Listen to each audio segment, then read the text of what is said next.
बुधवार को हुई भगदड़ में दो जगहें महत्वपूर्ण हैं। एक विधानसभा और दूसरा चिन्नास्वामी स्टेडियम, जहां पर इस वक्त हम मौजूद हैं। विधानसभा में पहले जब खिलाड़ी आए हैं तो वो विधानसभा पहुंचे हैं और उसके बाद में वो चिन्नास्वामी स्टेडियम आए हैं, जहां पर पहले से ही जो दर्शक थे, जो फैंस थे, वो मौजूद थे। लेकिन उनकी संख्या थी 35,000, जबकि विधानसभा से लेकर के चिन्नास्वामी स्टेडियम के बाहर, जैसी कि जानकारी मिली है, करीबन 2 से 3 लाख लोग, ये प्रत्यक्षदर्शी दावा कर रहे हैं, वो लोग जो उस दौरान विधानसभा से लेकर के चिन्नास्वामी स्टेडियम के बीच में मौजूद थे।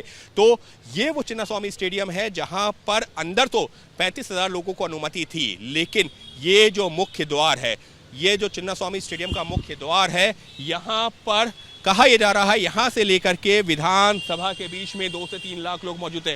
कल भी आप लोग यहीं थे? कल आप लोग यहीं थे ना? यहाँ सब दूसरा बंदोबस्त था। ये तो नहीं बताना है, कोई बात नहीं।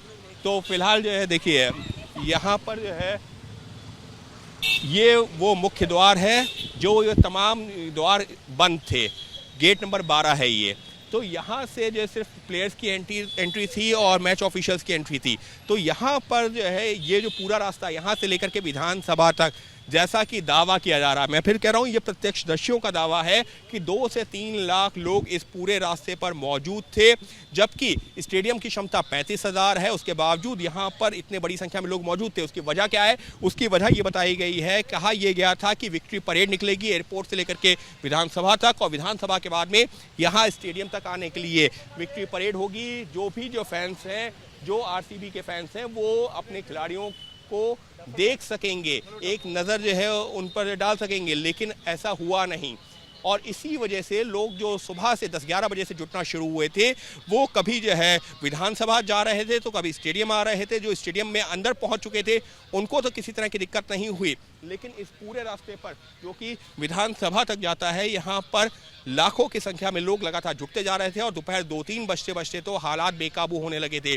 उतनी बड़ी संख्या में सुरक्षा कर्मी भी यहाँ पर मौजूद नहीं थे, और ये एक बड़ी वजह रही है। लेकिन जैसे ही विधानसभा से खिलाड़ियों का काफिला निकला, वो यहाँ पर पहुँचे, तो बड़ी संख्या में लोग, जो लाखों की संख्या में भीड़ थी, वो इधर भागी। और जब क्योंकि यहाँ गेट बंद थे, तो कोई गेट के ऊपर चढ़ने की कोशिश कर रहा था, कोई जो है कहीं और ऊंचाई से जो गेट फाड़ने की कोशिश कर रहा था।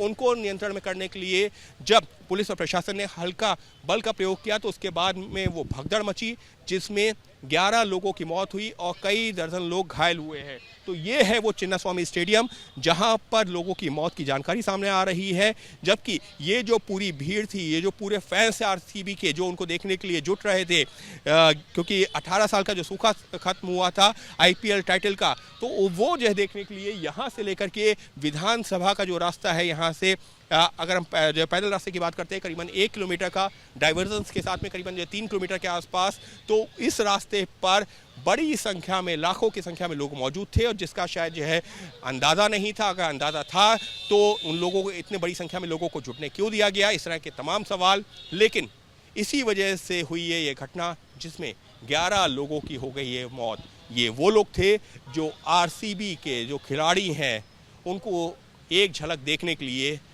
विधानसभा से लेकर के स्टेडियम तक लगातार दौड़ भाग कर रहे थे, और आखिर में जब भगदड़ मची तो उसमें उन्होंने अपनी जान गंवा दी। सहयोगी कैमरा पर्सन राजेश कुमार के साथ Ankit Gupta, ABP News, Bengaluru. For exclusive and insightful videos, subscribe to our new channel ABP Live Premium.